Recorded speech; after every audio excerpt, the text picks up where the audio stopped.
et bienvenue dans votre hebdo de la ville de Valenciennes. Dans cette édition, nous parlerons des festivités qui vont marquer les prochains mois avec notamment un événement de taille le 14 juillet.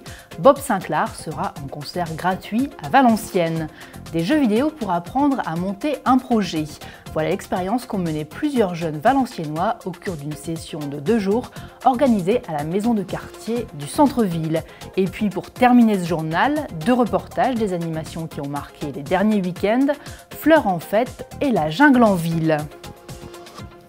Faire de Valenciennes une ville qui bouge, c'est l'objectif clairement affiché par la municipalité et c'est pourquoi de mars à septembre, la quasi-totalité des week-ends seront marqués par des événements divers et variés. La semaine dernière, lors d'une conférence de presse, les animations qui rythmeront les prochains mois ont été présentées. Au programme, donc, 2 jours de festivités autour des Vikings les 7 et 8 juin, un laser game le 14 juin, le VTT Trial Park le 29 juin, un tournoi de beach volley sur la place d'Armes du 2 au 7 juillet, la journée du vent le 20 juillet et bien d'autres rendez-vous que nous vous annoncerons au fil des semaines. Mais incontestablement, la date à retenir est celle du 14 juillet avec un événement exceptionnel pour la ville. On écoute Laurent De Gallet, le maire. Le 14 juillet, c'est l'événement effectivement majeur. C'est toujours en général un bel événement parce qu'on arrive toujours, quel que soit l'artiste, à drainer un public assez important et nombreux.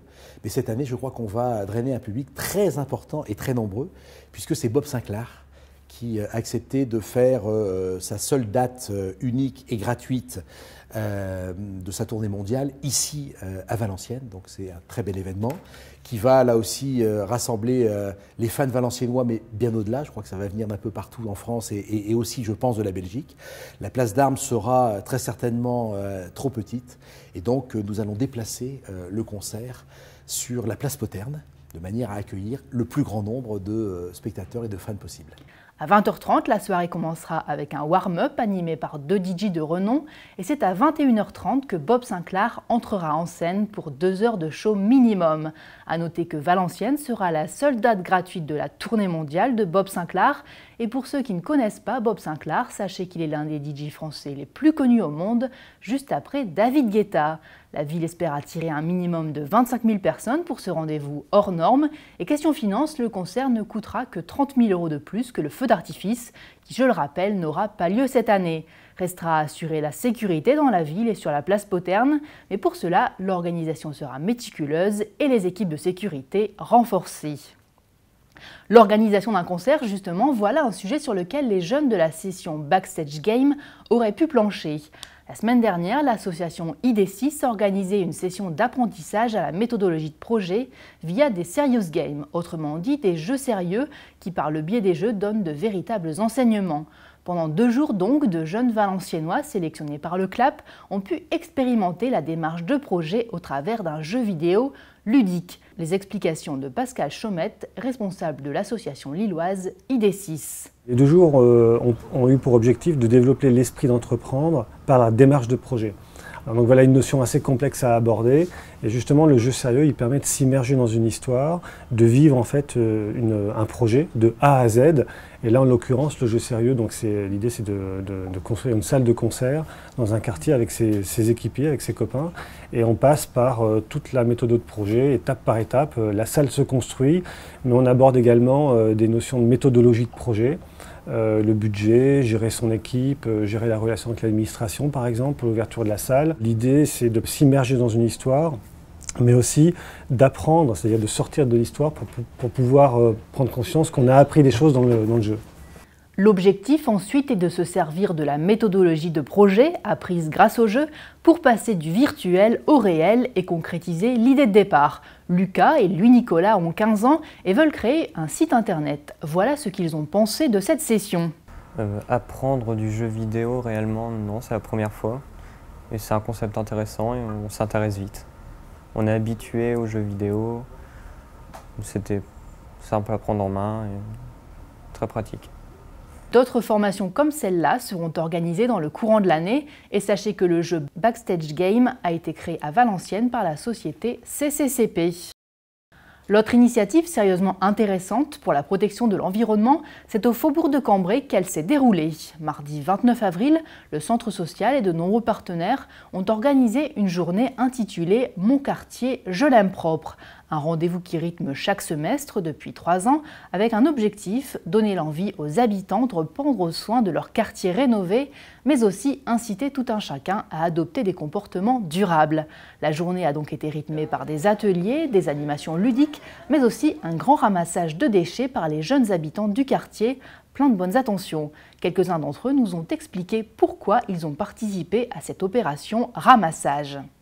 Pour que ça soit plus propre et que ça soit mieux à regarder, pour que la ville elle soit un peu plus propre et que ça soit mieux pour vivre mieux, pour que ça soit pas trop pollué partout et que ça soit meilleur à regarder et à faire des balades. Ouais, c'est important, au moins le quartier est tout propre et ouais, c'est bien, au moins on est avec nos copains et tout. Les gens de la ville, quand ils viennent ramasser, ils ont moins de choses à ramasser.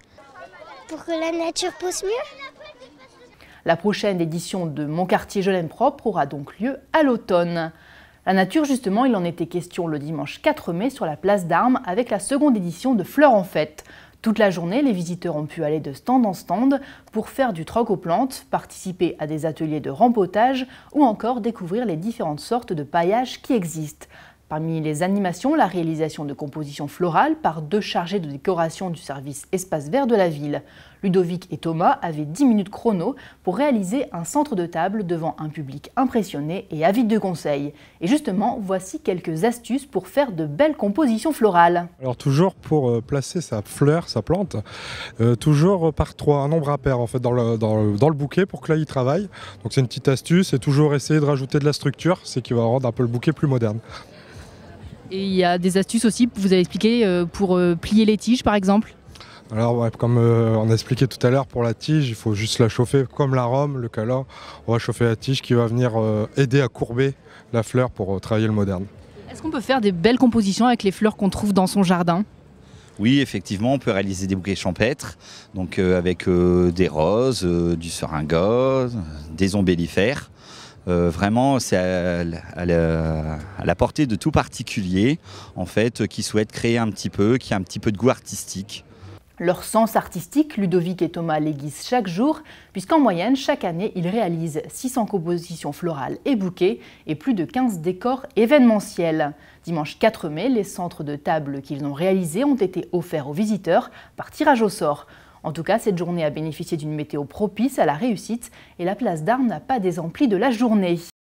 L'animation Jungle en ville, quant à elle, a eu lieu dimanche dernier et a elle subi les caprices de la météo. Dimanche 11 mai, le vent soufflait si fort que les animaux de la jungle n'ont pu sortir que par intermittence. Tantôt le louveteau, tantôt les singes et tantôt les haras. Qu'à cela ne tienne, le public a tout de même pu profiter de belles démonstrations et aussi approcher de très près les animaux jusqu'à les caresser.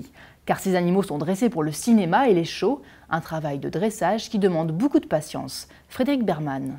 Un travail presque quotidien, oui. Il faut travailler 3-4 fois par semaine avec lui. À les nourrir, à les avoir sur la main, leur apprendre des petits tours, à monter une échelle, à faire du patin à roulettes. Et pour eux, c'est un plaisir d'être en public comme aujourd'hui?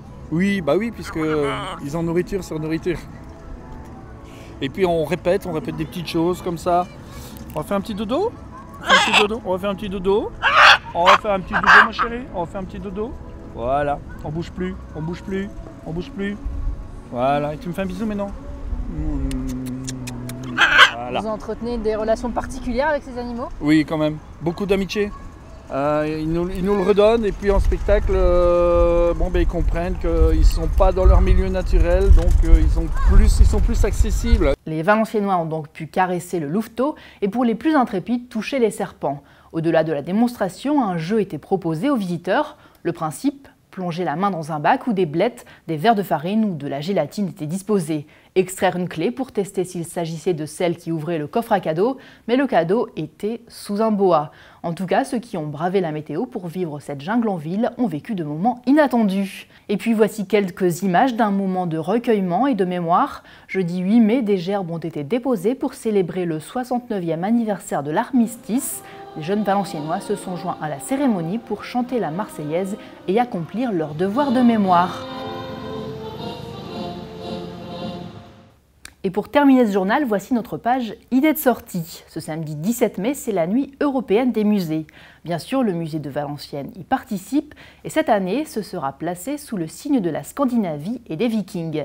Des animations commenceront dès 14 h avec un atelier chant choral scandinave et se poursuivront dans la soirée avec des jeux scandinaves anciens et d'autres animations autour de l'exposition Les Vikings dans l'Empire franc.